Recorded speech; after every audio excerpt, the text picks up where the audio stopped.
Right, hello everyone. Welcome to the Global Cyber Academy Business Network meeting here at the Global Banking School. Thank you very much firstly for Global Banking School for hosting this meeting. It's been very informative and great. We live in dangerous times apparently.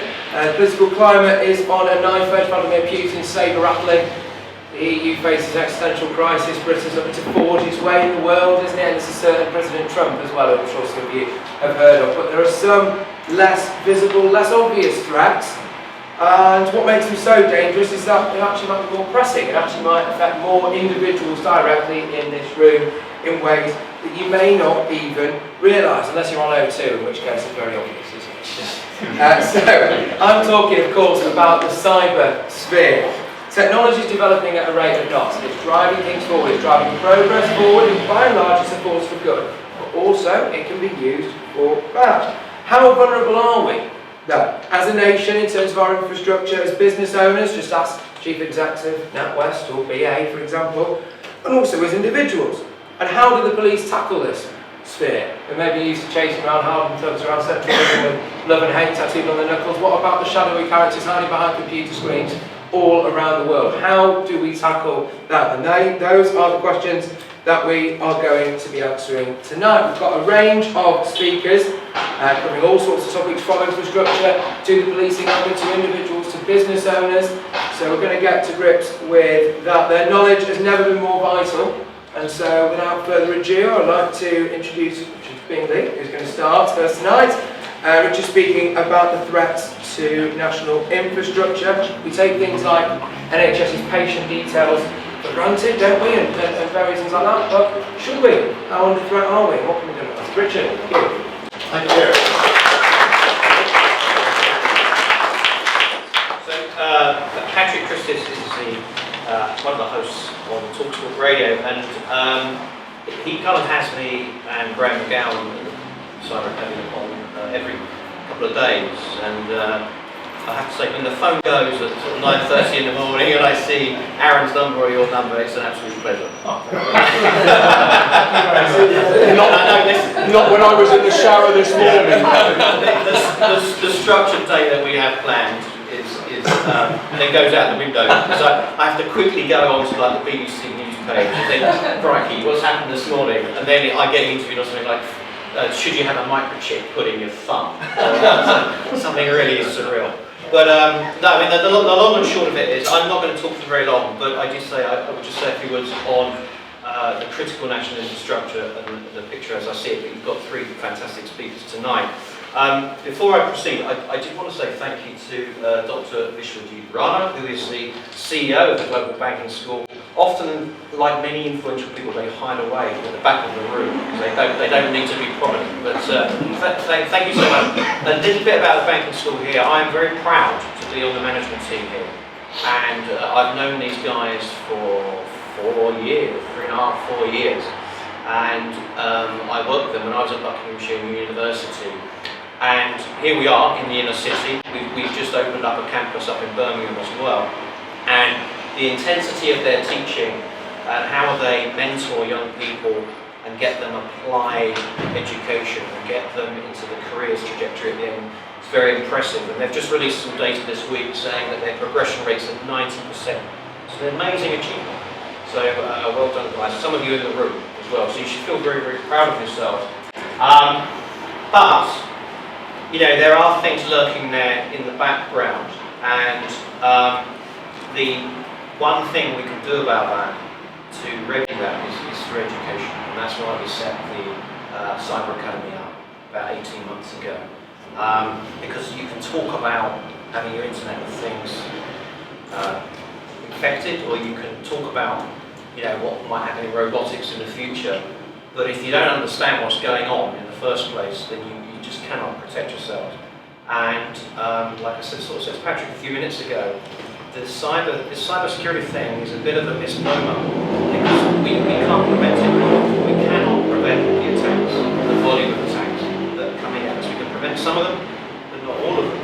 And so all we can do is respond and understand and try and respond in a more professional way, be resilient, you know, whether it's as a person or whether it's as an organisation. So I don't know what's going to happen with this O2 thing Maybe it was a little bit of good fortune that I took out a contract with EE 2 weeks ago because I spent up about 2 anyway. When did you know?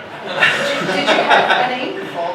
And but the problem is I can only talk to myself, right? Because everyone else is on over too, so it hasn't helped me anyway. Every day we're getting these big stories. The Marriott the other day. Let's not pick on the Marriott. It could have happened to any hotel chain, but the Starwood hotel chain. The media asking, what the hell happened. We as technical people said, go away and take a quick look, and then we realise it's pretty much always the same story actually, that someone screwed up and that person probably actually knew what they were doing. They might have been a techie, or they might have been a normal HR manager or something. They might have had a policy in place, but actually they just dropped a ball that day. And so on the one hand, you can look at cyber and say, we can all panic and put in place all these processes and policies. But on the other hand, it's just going to happen. Probably going to happen to me, probably going to happen to all of you. The challenge is how do we respond? Just a bit about the Cyber Academy. We are a business-facing education academy, so it's not about training, it's about formal UK diplomas. So these are minimum of 6 months, maximum of 1 year. Diplomas delivered online, and we run a few summer schools, and we do corporate training down in across in Sri Lanka. We've done it in Bahrain, Oman. So we do some corporate training boot camps. But we've got a number of strategic partners that either host us or resell our training. So we've got a number of colleges around the country we've got partnerships with. We launched in Parliament earlier this year, and when we look at the course content, we got a few experts together about a year ago and we said, look, how do we need to teach this? And it all came around that we teach our programs starting with threat and risk, and we look at network security, we look at the mobile data, the Internet of Things. But our main focus is around investigations, incident response, business continuity, disaster recovery. How do you do that as a team at work? If I was giving advice these days, I'd give the same advice that the National Security Agency technical director gave in the early 1980s. So the NSA is the world's leading cybersecurity organisation.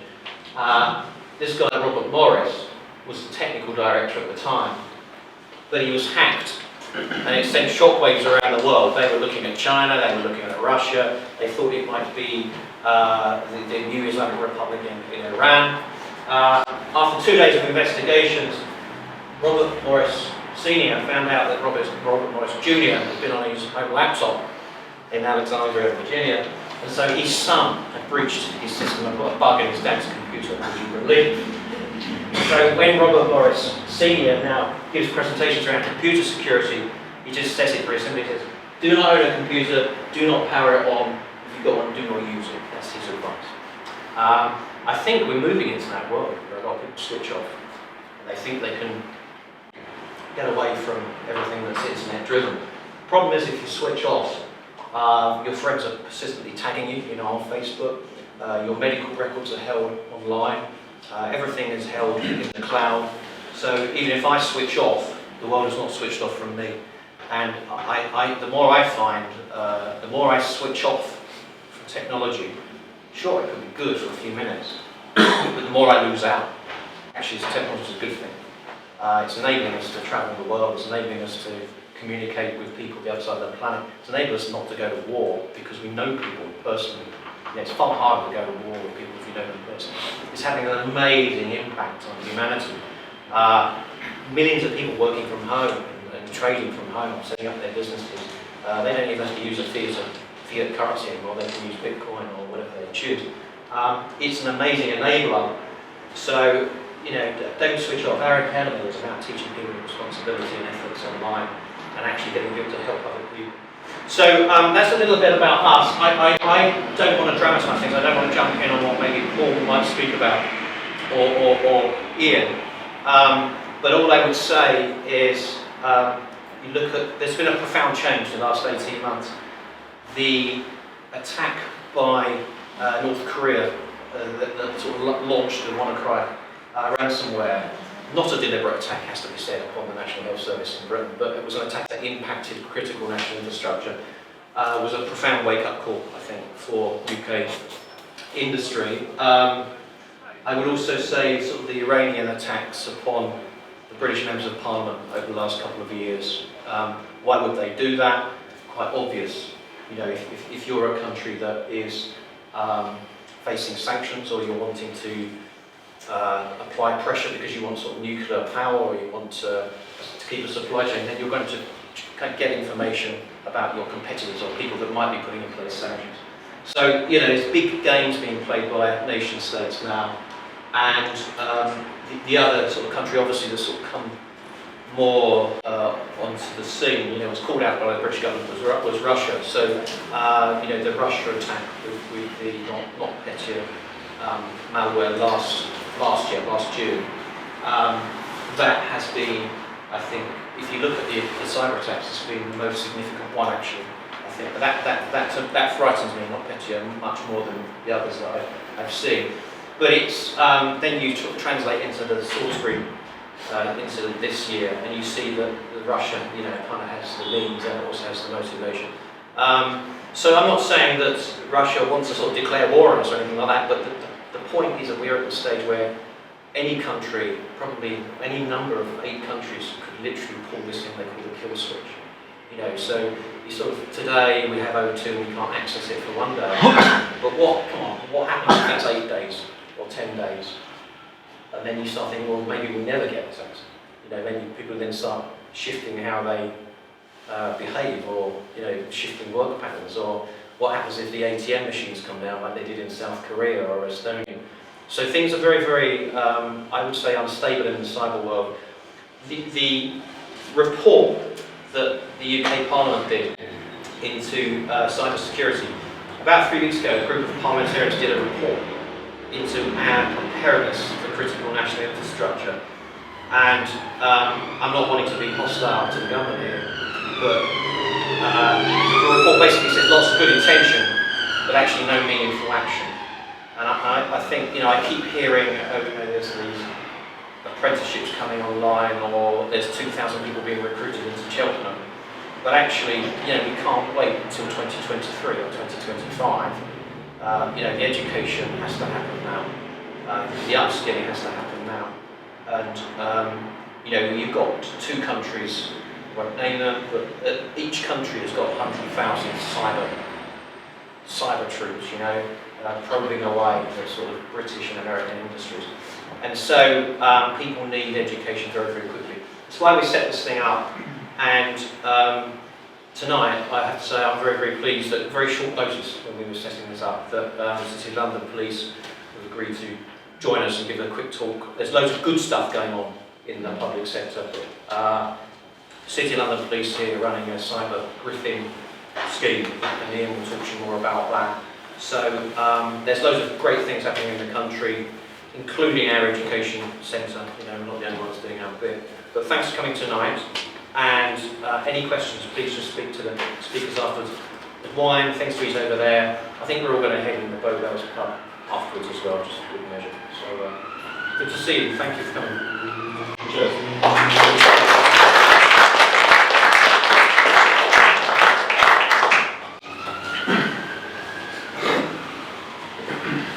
Good evening, ladies and gentlemen. Sorry about that. My name is Ian Brosnan.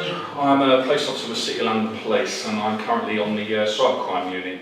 Richard and the GCA have kindly asked us to come down here today to help us promote this program that we've run called Cyber Griffin. Firstly, I just want to give you an overview of how Cyber Griffin came about. The history of it is that early 2000s, as we all know, we were suffering some terrible terrorist attacks. So a program called Project Griffin was initiated, and what that did was that incorporated all the city businesses and utilised their security, their facilities, and it helped us as a police force protect the thousands and thousands of people that come into the city every day. Because as a small police force, as you can imagine, if we're trying to protect the cordons, it's just so difficult. So Project Griffin was initiated, and it was a huge success. So, moving on from that, we've developed cyber griffing, which moves on from project griffing in terms of we're using it for cybercrime.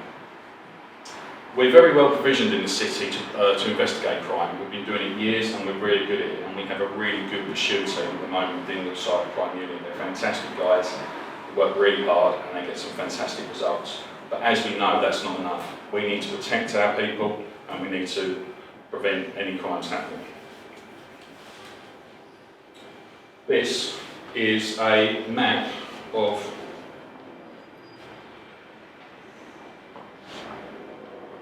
a threat. Sorry, bear with me.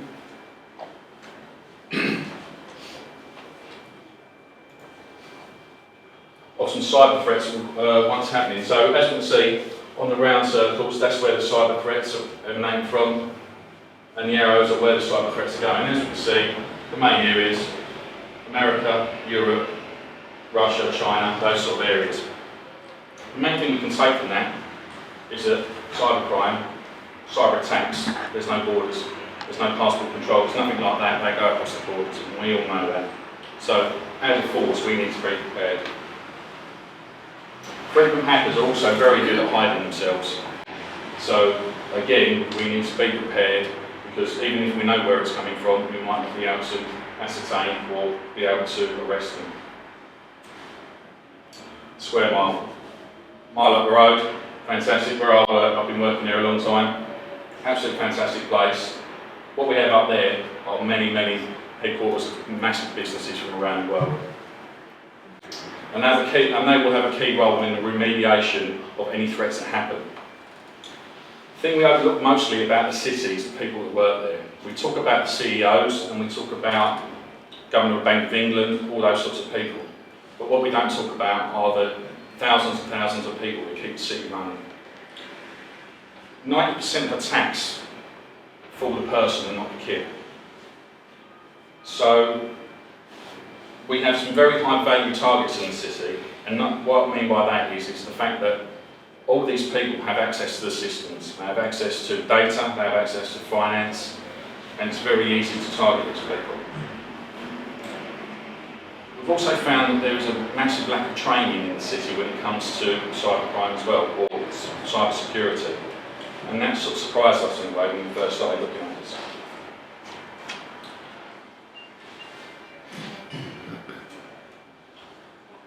So we go, network security, this is what we need to focus on. So the people that are there, we need to actually educate them and help them protect themselves. Again, the people that are up there, working really hard, but sometimes overget looked with all the hard work they do. As I said, policing had this assumption before they actually went into the cyber world that business actually looks after itself when it comes to security. And essentially this assumption isn't correct, as we know. So we've actually acted upon that, and this is what cyber griffing builds on. What this illustrates is that we would think that bigger business are much better at protecting themselves than small businesses. This isn't necessarily the case all the time. It's industry specific. We found that manufacturing and retail are one of the ones that hit the most. This could be for a number of reasons. It could be for the fact that they have lots of transient customers that come in and out, whereas some financial sector might just have a set number of customers they use all the time, so there isn't much change in that. So turning to the threat that we face. What we found is that even from the lowest skilled to the highest skilled hacker, if they can get away with it, they will use the simplest attack every time. This is a massive plus for us, because what it means is if we teach it properly, if we teach people properly, we can negate that threat, or a vast majority of that threat anyway. What this also illustrates is the different types of threats that we encounter. First one, script kiddies. So young kids at home, on the internet at home, might not be doing it for financial gain, might be doing it for a bit of kudos or just for kicks, really. The second one we look at there with the anonymous mask is hacktivists. These are our people that are doing it for causes. They might be doing it for animal rights, environmental causes, international causes, for instance. In the middle, we have our cyber criminal. Our criminal that is there to get your bank details, get your Amazon account, use it for their Christmas presents, that sort of thing. So they're out there. Next one, it represents OCGs. OCGs, organised crime groups. More and more organised crime groups are using cyberspace as a way of creating their money and moving their money. And lastly, that Richard touched on, nation states. So nation states, national attacks against each other. So all of those are happening right now and will continue to happen, and they're the threats that we face. So moving on to cyber briefing, that was just a brief sort of history of where we are and what we're facing. This is our project, our programme that we run in the City of London Police. It's 4 services and they're all free of charge, so we run them through a year, no extra charge. If anyone wants to come along, show at the end where you can log on and express your interest and if you want to come along, you can. So first of all, we do what we call our baseline briefings. These are 3-hour sessions roughly. We currently run them at Aviva at St Mary Axe. Really great facility that they've given us for nothing. Really interactive space that we can use. They're monthly non-technical briefings. They're aimed at non-technical people. Although if you are technical, you can come along as well, because you might actually get something from it in terms of you may see how non-technical people see things. As I said before, we're trying to raise that base level. We're just trying to get that base level up. We show attendees the most prolific cyber attacks and how they prevent themselves from being attacked. In the talks, we also demonstrate some hacks, obviously within the law. My hack, we don't try and get in people's phones or anything like that. Nothing naughty. But we do some hacks, and it is a bit of fun. Quite scarily as well, we've got some video of yours truly doing some raids as well, so I do apologise. What we find is people do like those police camera action videos, so we've got some real ones that we were on and I'm in. And one of them was terrible because I had my body on camera, it was twisted round and all you see is half of my face, so it's absolutely awful. But anyway, I know Steven Spielberg on my head. But what it does is it illustrates that these crimes aren't faceless. There are actually people out there doing it. It's not a computer, or it is actually people doing it. And we go out there as a team, we have a pursuit team, and we go out there and we arrest people, and we are good at it. And it just shows that the work that we are doing.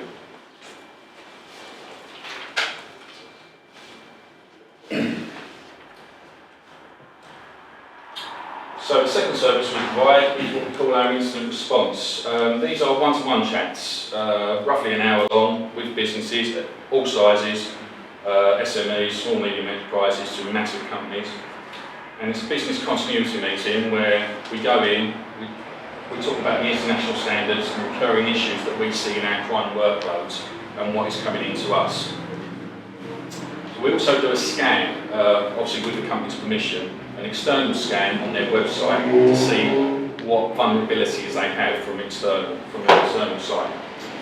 And what this does is this shows what the hackers would see and how they might try and infiltrate that company and either try and hack it and gain information, finance, denial of service, whatever the case may be. Along with that, we provide them a report, and hopefully that can give them the chance to put that wall up and stop these attacks happening.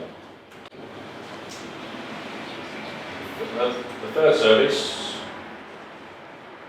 is, yes, it's a Lego game, and it is actually quite good. It's a tabletop exercise, and what it represents is a hydroelectric plant there on the left, offices on the right, internet in the middle, and those offices can be 100 mile away, notional really, but essentially what the game is about getting people to think. And what we ask is, when we run this, it's roughly a 2-hour exercise between 4 and 7 people, and what we ask is that we get a broad range of people, not just the IT guys that are going to be looking after the IT, but also maybe a senior member of staff, maybe someone who holds the purse strings in finance, And what that does is, it gets them all interacting with one another. So when the games run, we run it so that it's over a 4-year national period. We're given a budget, and then you have to choose what security you choose, either a firewall, CCTV, antivirus. They've all got amounts on them, so obviously you can't have them all at once. In the background is an algorithm. So after each year, you give your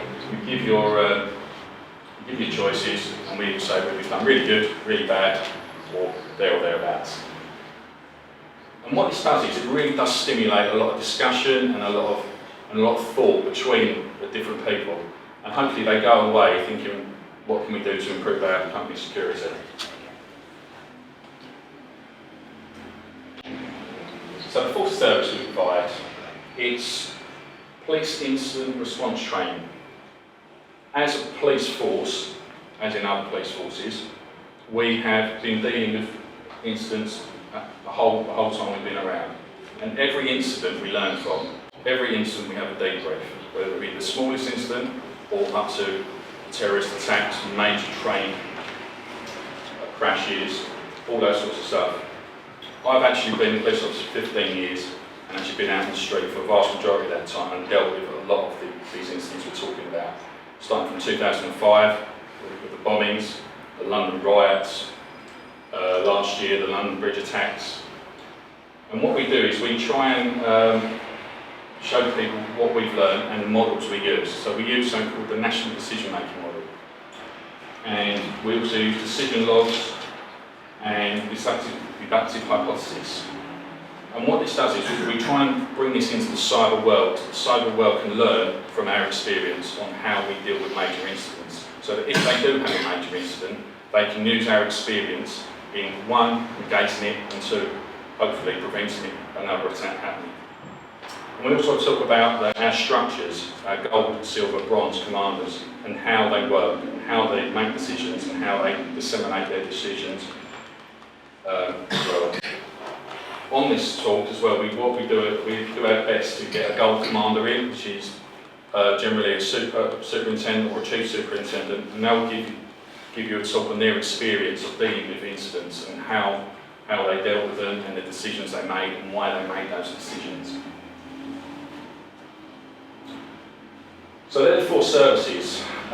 What we also do is, through the networking that we've done, we've built up a list of contacts, and these contacts are people in the cyber industry that have various different skills and are willing to share these skills and share them to basically anyone who needs help. And so that if you're struggling with something in particular, you can come to us and we can put you onto someone who can actually help you with these skills. And it's basically about we're helping each other stop these threats. So that is Cyber Griffin, ladies and gentlemen. As I've said, they're all free. We try our best to make it as interactive and as fun as possible for everyone. That's our website up there. We are in the process of creating a microsite just for us. This is basically on the City of London Police website. The briefings are running at the moment. We have one starting next Thursday at Aviva, and then they're monthly through 2019. They're all on Eventbrite, so if you would like to come, you're more than welcome. It's Aviva at St Mary's Axe, which is just by Leadenhall Street. So that's it. So thank you very much.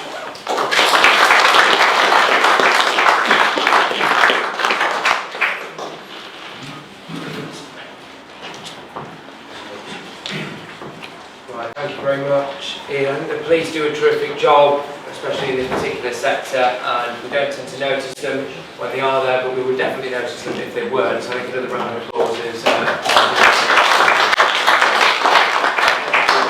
Right, our next speaker is Paul Eden, who works for a company called Tripwire. They provide cybersecurity for large corporations. Quite a big deal, really, so you might want to check them out as well. We've heard a lot about current hackers. We've heard a lot about where they're coming from, nation-state individuals, how they operate. We're going to try and predict the future for us now and see what tomorrow holds. But I think maybe it's worth listening closely because that future in this fast-paced industry could well be the president very soon. So, Thank you very much.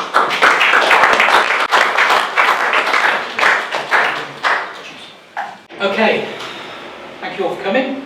I'm going to go through this reasonably quickly, but if anyone doesn't have questions, please feel free. Yeah, anything on there. Just need to know that my background from leaving school is security. I've worked most of my life for either security vendors or for various government, military, we'll call them institutions. So what I want to go through today is a little bit about what the threat is, because we've already covered this, a little bit about looking into the past, because looking into the past can quite often help you understand what's coming along in the future. And then I've got a couple of predictions that I'm hoping you can all beat me to. So, the threat. I think we all pretty much know what the threat is, but let's quickly go through it. So, political and economic cyber warfare. Normally, it will be states that instigate this. It won't be, Joe Bloggs sat at his home computer. Technical and industrial advantage. We're talking about sabotage, about pulling information about your competitors. Again, this can be run by state. It's normally run by business through criminal organisations. It's very rarely run by business from business. We've got party group, individual, character assassination. This is normally where the activists come in. They've got a grudge and they will find some way to make either a party, a business, an individual look bad in the eyes of the public. We've got financial gains. These are your cyber criminal gangs. But again, this can be state sponsored. So it's not unusual for state to hire gangs or encourage gangs to commit crimes on their behalf, as we saw with some of the impact on the NHS last year. And then finally, we've got physical destruction, loss of life, and environmental disaster. Now, we've been very fortunate that we haven't seen much of this, if any, but it could so easily occur, and it could happen from any of the attackers, because it's going to more often than not happen by accident. But if you think of things like Stuxnet, that could have so easily been so much worse than just taking out some of the gyros. That could have been a disaster. Very fortunate, I think. And then to look at the past, into the past. So many famous leaders have said that actually looking in the past, history helps us to identify what's going to happen in the future, because things normally happen in cycles.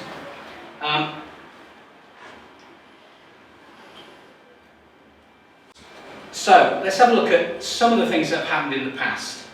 2013, Yahoo, 3 billion accounts hacked. 2014, eBay, and you can read this, I don't need to read it to you. Well, actually you probably can't, sorry, it's not very large. 145 million accounts. Sony, in 2017, a mere 2.5 million accounts. 2018, the NHS, it cost them 92 or 97, 92 million pounds to get back to business as usual. 92 million pounds. Hopefully most of that came from insurance, but that's taxpayers' money, and that's money that should be spent somewhere else. 2018, FIFA, this one absolutely amazes me. 3.4 terabytes of information, but 70 million documents. Who has 70 million documents?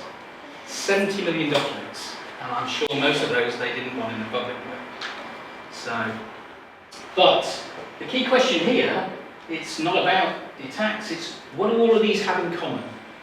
Anyone tell me what they think all of these attacks have in common?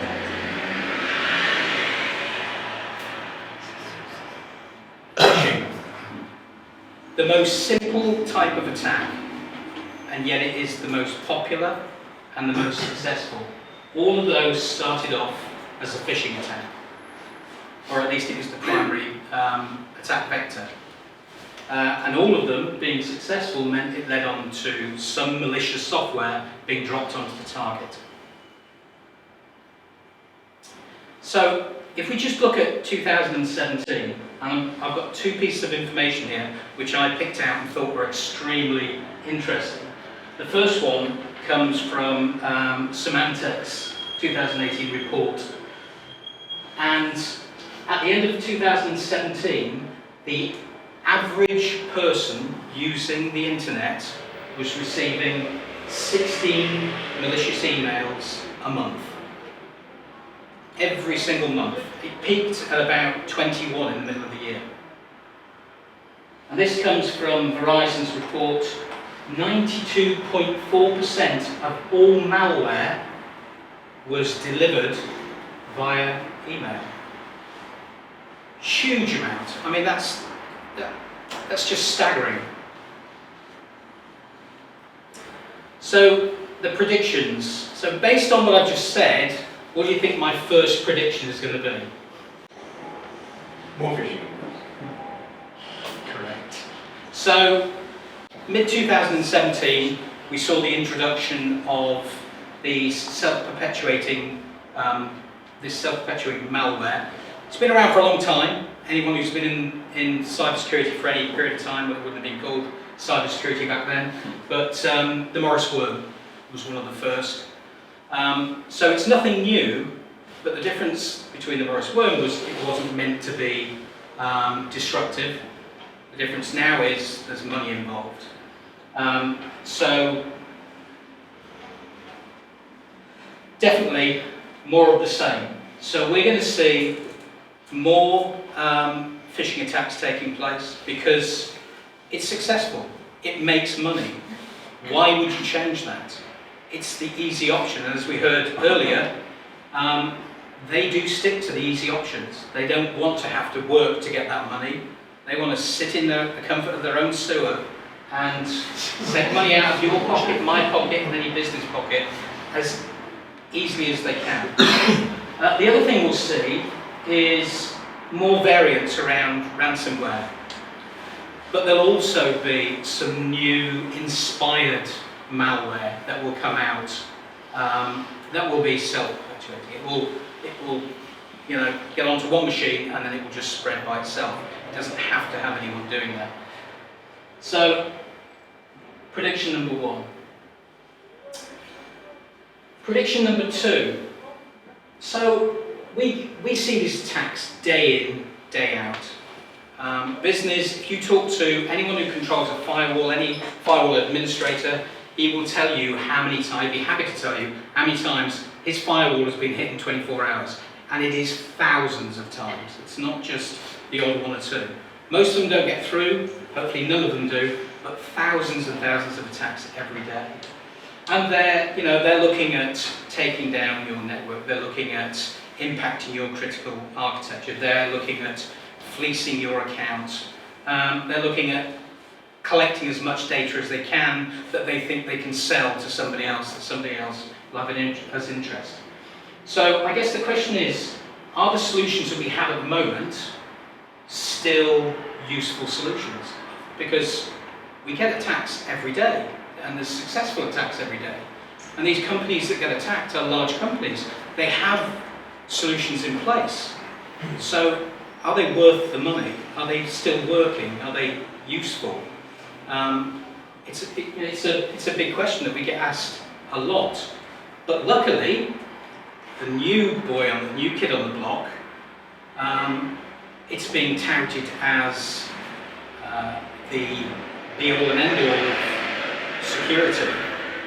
It's got the ability to learn how to defend against new attacks. Artificial intelligence.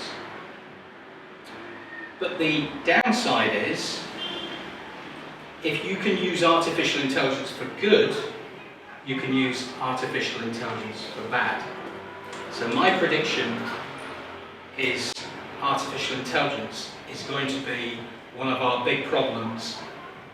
Probably not through the start of 2019, but definitely towards the end, and definitely 2020. And the reason I say that is because we're already seeing artificial intelligence in cyber security. But we're also seeing artificial intelligence used in cyber attacks, and it's being tested. Has anyone heard of DeepLocker? No? Nobody managed to get to Black Hat this year then? So, DeepLocker was an IBM project.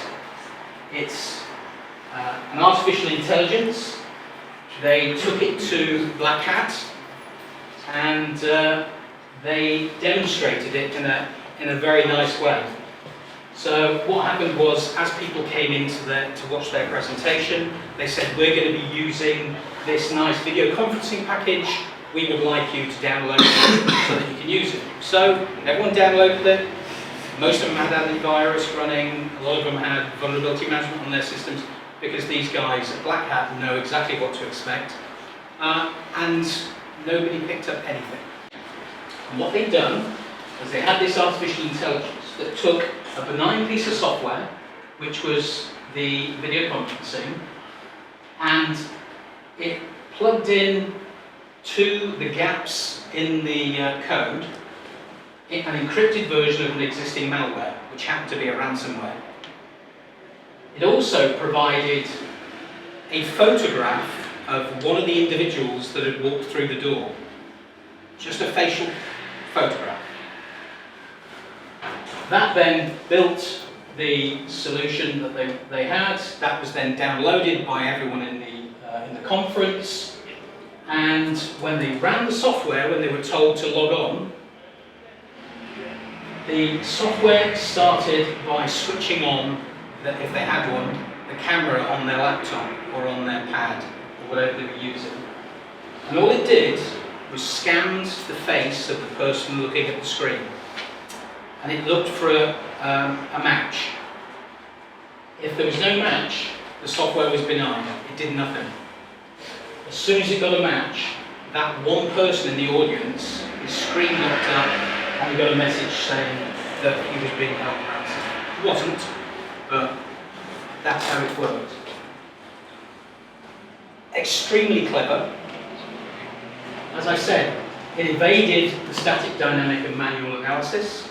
So, the guys there, most of them are either security or hacking related, and nobody managed to pick it up. So, extremely good. But that's just one instance of an organisation testing artificial intelligence for attacks. There are a number out there that are building solutions, and the way they're looking at it is they're treating the systems they're trying to protect almost as live bodies, and what they're trying to do is develop their software like our antibodies, the way in which our antibodies work. So they're basically looking for anything that is out of place. They then have a way of identifying whether it's good or bad, and if it's bad, they try and encircle it and hold it in place, stop it from impacting or affecting any other part of the body. But there was another group. I can't remember for the life of me whether it was Google or whether it was one of the large email organisations. I just can't remember. But what they did was they ran a trial whereby they got an AI and they had a security expert, and they said, right, what we want you to do is, here's the name of the person. Here's the name of a group of people. What we want you to do is create phishing emails for those people and see how many you can actually A, write within a period of time, B, actually get them to respond to the email or click on the link. The AI managed to do, I think it was about 800 in 5 hours The individual managed to do 200 in the 5 hours. The AI had a success rate, and this is quite interesting, the AI only had a success rate of 48%. The human had a success rate of 42%, not a huge difference, but when you consider it did 4 times more, the difference is quite large. So if you combine the two, and I was talking to the guys from IBM who developed the Deep Blocker. Deep Blocker 2, and this is just my interpretation, but if you can get an AI, if you can provide the AI with a target, and that target could be anything from an individual to a business vertical, you could pick a political party, you can pretty much pick anything you want. If you can get that AI to go off and do some profiling, which we know they already can. So let's say we give it an individual. Let's say we give it Richard. Now, what it does, it goes off and it goes to all the social media sites. It looks at articles that have been published. It will look at professional sites. It will look at anything it can, big data basically. It will pull all that information in, and it will build a profile about Richard. And included in that profile will be friends, neighbours, lovers, colleagues, whatever it can find. Now, it's then going to build that profile with an attempt to find a way of spearfishing Richard. But if it can't find a way, if it doesn't get an email address, it doesn't find any way of directly contacting him, what it does is it then takes those people around him, the people he communicates with, and it starts to look at those and build profiles on those. It will then be able to identify which of those people are in contact with Richard the most. Somebody who talks to him twice a day, whatever. And it will do a spearfishing attack. It will actually develop a spearfishing attack specific to that person based on their profile, knowing that once it's got the malware onto their system, the chances are they're going to communicate with Richard, and Richard may click on the box, and now they've managed to infect his machine, and it goes through this whole process. So it does the profiling, drops the Trojan horse, and then, if we've got a picture of Richard, which is not difficult to get, it can then do the facial recognition and say, oh, this isn't the Richard Bingley I was after, this is the Richard Bingley I was after, and then it can release the load, the payload. So, going from just being able to identify Richard and run it on his machine when you know that he's in the audience, or going out and identifying and building a profile around Richard, or a profile around a company, or a profile around a political party, it's not, it really these days, it's not rocket science. Who can tell, just out of curiosity, who can tell me a definition for artificial intelligence? I know there's one gentleman that probably can, but anybody else like to have a go at telling me what artificial intelligence is? Is it? No? It's just interesting because if you went back to the 1950s and you said, I'm going to create a desktop electronic device that can do sophisticated math 100 times or 1,000 times faster than your human brain, they would have said, that's artificial intelligence. In the 1960s, we had the first desktop calculators, and in the 1970s, that spawned the pocket calculator. Now, anyone who knows a pocket calculator will not look at it and say, this is artificial intelligence. But then we had, anyone heard of Deep Blue? I'm sure you've all heard of Deep Blue. So Deep Blue, I can't remember what year it was, I'm sure I was too young at the time, but that won its first game of chess against Garry Kasparov, I think in 1969 or something. It actually won a game of chess, a very sophisticated game. And everyone said, oh, winning one game isn't enough, it needs to win a match. And the next year, sure enough, it won a match. Now that, at the time, would have been deemed artificial intelligence, but you look back at it now, we don't think it's artificial intelligence. Now we've got, self-drive cars. They're artificial intelligence. But in 5 years' time, when everyone has two of these self-drive cars in the driveway, it won't be artificial. We seem to consistently change what we believe is artificial intelligence, which is quite interesting considering how dangerous it could be. Cool, one more. So, some of the key takeaways from this.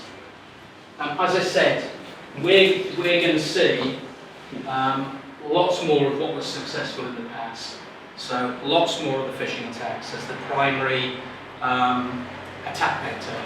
Lots more variants around ransomware because it makes them loads of money.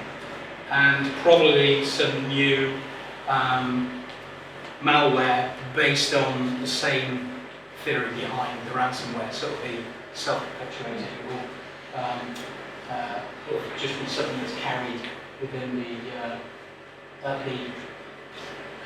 phishing attack.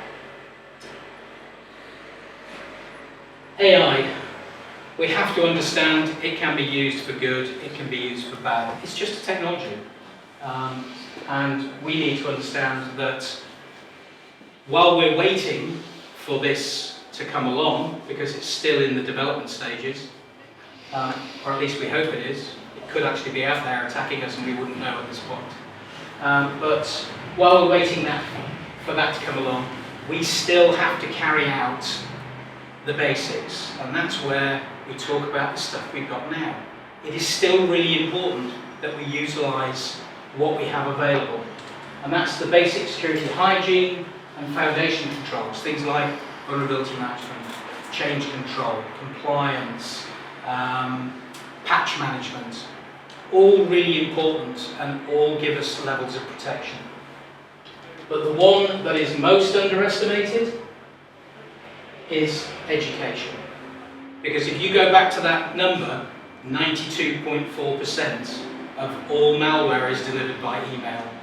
If all we do is educate our staff not to click on not to open emails from people they don't know, not to click on links they don't recognise, and don't open attachments unless you are expecting it and you know exactly what it is. That could probably protect us from, I don't know, 70–80% of the attack, of the breaches that we get at the moment. So I went through it pretty quickly. I left my script here, and you can see my script was quite big. I didn't read it all out. But I hope that gives you an idea of what we should be looking for. More of what's we've already seen, that's obvious, and I think we're going to see some new AI tools. And I think that the hacking community are going to be faster at releasing the attack tools than we are at actually building systems to protect us. Because that's always the way it is. They don't have to go through 10 levels of Q&A before it's released. They just build it and release it. They don't care whether it's got bugs in, as long as it does what they want it to do and as long as it makes them money. We've got all these processes that we go through.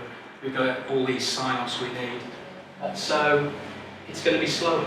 And let's be honest, how many people here wake up in the morning and say, I feel so good about going to work today? Because they do. I get up in the morning because I've got to go to work, and I've got to go to work because I've got to live and I need to earn some money. And this happens to be the job that I'm in, and I enjoy it. But I don't enjoy it that much that I'm going to go in on the weekend if they're not going to pay me. The guys we're up against, more often than not, are people who do this because they love it.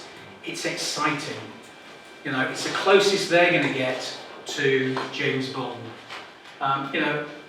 They really do enjoy doing it, and they'll sit there until they fall asleep at the computer, and they will work weekends, and they will work really well together. We don't work really well together.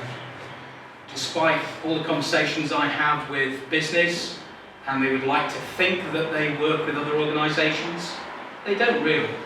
They never tell each other anything much. They try and glean a bit of information. Some of them are members of the same club, and they'll discuss things in in the club, but we do not work together anywhere near as much as we should, and they do. But like I said, that's the big one, education, and that's why we're here, I guess. So, thank you very much.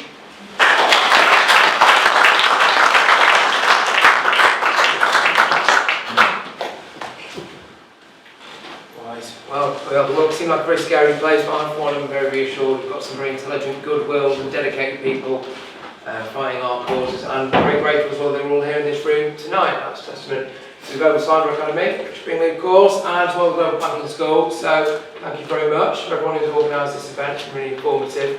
I think I'll speak for each of us, so should we get stuck into some nibbles?